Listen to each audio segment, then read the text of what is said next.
और दिल्ली में लाल किले के पास 10 नवंबर को हुआ धमाका सिर्फ एक आतंकी वारदात नहीं थी, बल्कि ये भारत को दहलाने की मल्टी लेवल साजिश का पहला ट्रिगर था।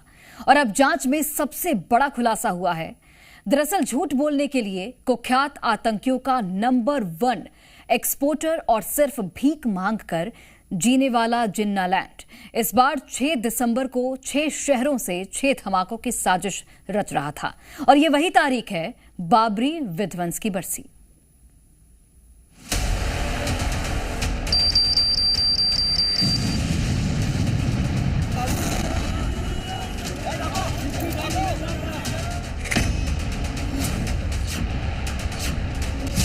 क्या था 6 दिसंबर को 6 शहरों में धमाके का प्लान। 10 नवंबर दिल्ली के लाल किले के पास एक कार में जबरदस्त धमाका हुआ, 13 लोगों की मौत, 20 घायल। फिर जांच में जो खुलासा हुआ वो बेहद घातक। दरअसल कार कश्मीर के डॉक्टर की, उसके कनेक्शन सीधे जैश ए मोहम्मद से। और अब पता चला है कि जैश ए मोहम्मद के साथ नापाक की खुफिया एजेंसी ISI ने दूर बैठकर सब प्लान बनाया था। जांच में सबसे चौंकाने वाला खुलासा, जो 3 डॉक्टर्स को गिरफ्तार किया गया, उनसे पूछताछ में पता चला कि 6 दिसंबर को 6 शहरों में 6 धमाकों का प्लान था। क्यों 6 शहरों को दहलाना चाहते थे आतंकी 6 दिसंबर को बाबरी विध्वंस का बदला लेना चाहते थे। साजिश का पूरा ब्लूप्रिंट 5 स्टेज में तैयार किया गया था।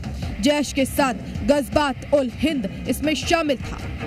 जैश के गुर्गे पाकिस्तान से सारी प्लानिंग रच रहे थे। वहीं इस बार भारत के सामने आए आतंकी कश्मीर की घाटियों में बंदूक लिए हुए नहीं थे, बल्कि डॉक्टर, मौलवी, हाई एजुकेटेड नेटवर्क, ये सारे फंडिंग, लॉजिस्टिक्स, मेडिकल कवर और यात्रा दस्तावेज मैनेज कर रहे थे। यानी ये स्लीपर सेल नहीं, बल्कि एक्टिव स्पेशलिस्ट मॉड्यूल थे। लेकिन इनका रिमोट कंट्रोल पाकिस्तान से जुड़ा है।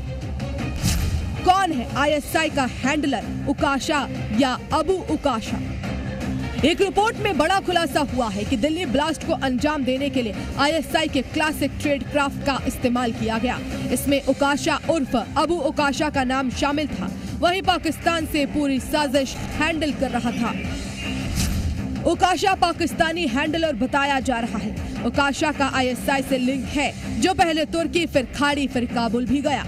आतंकियों को सुरक्षित VOIP कॉल्स कर रहा था। उसने ही कैश ड्रॉप रूट बनाए, तुर्की में 2022 की मीटिंग्स होस्ट की, खाड़ी से फंडिंग करता था। बताया जा रहा है कि 2 मुख्य आरोपी डॉक्टर राथर और डॉक्टर मुजम्मिल इस्तांबुल में उकाशा से मिले थे। उसने ही होटल, ठहरने की जगह और मीटिंग पॉइंट सब सेट किया था। सुरक्षा एजेंसियों के अनुसार ये पूरा ऑपरेशन पाकिस्तान में बैठे आकाओं की ओर से डिजाइन किया गया था। भारत के कट्टरपंथी मॉड्यूल तो सिर्फ बटन दबाने वाले थे। क्या दुश्मनों पर होगा ऑपरेशन सिंदूर 2.0? जांच में खुलासा हुआ है कि उकाशा दिल्ली धमाके के बाद किसी और मुल्क में शिफ्ट हो गया।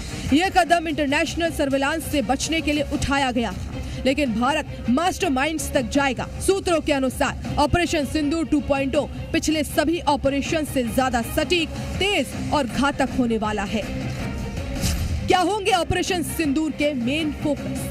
ISI के विदेश वाले नेटवर्क का सफाया हो सकता है। जैश ए मोहम्मद के सफेद पोश मॉड्यूल पर शिकंजा कसा जाएगा। उकाशा और ISI के विदेशी हैंडलर्स की पहचान उजागर की जाएगी।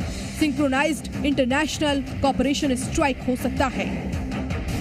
कुल मिलाकर भारत की इंटेलिजेंस एजेंसियां कई देशों के साथ मिलकर पूरा ISI नेटवर्क मैप कर रही है। साथ ही ये सारे सबूत एक ही बात साबित करते हैं कि जिन्नालैंड में बैठे आतंक के ठेकेदार कभी नहीं सुधरेंगे। लेकिन इस बार भारत का जवाब पहले से ज्यादा बड़ा, ज्यादा सटीक और ज्यादा प्रभावी होने वाला है।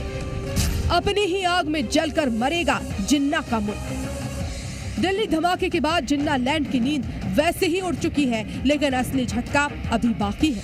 क्योंकि ऑपरेशन सिंदूर 2.0 सिर्फ एक जवाब नहीं, बल्कि ये एक मैसेज होगा कि भारत अब पुरानी चालों में फंसने वाला नहीं है और आतंक को पालने वाले हर ठिकाने पर अब साफ सीधी और सटीक कार्रवाई होगी। वहीं पाकिस्तान की अर्थव्यवस्था चरमराई हुई है, सरकार बिखरी पड़ी है, आतंकी गुट बेकाबू है और सेना अपनी ही आग में जल रही है। ऑपरेशन सिंदूर 2.0 सिर्फ एक मिशन नहीं, बल्कि ये उन परिवारों की आवाज बनेगा जिन्होंने अपने लोग खोए, जिसे छूने से पहले नापाक मुल्क 10 बार सोचेगा। ब्यूरो रिपोर्ट, जी मीडिया।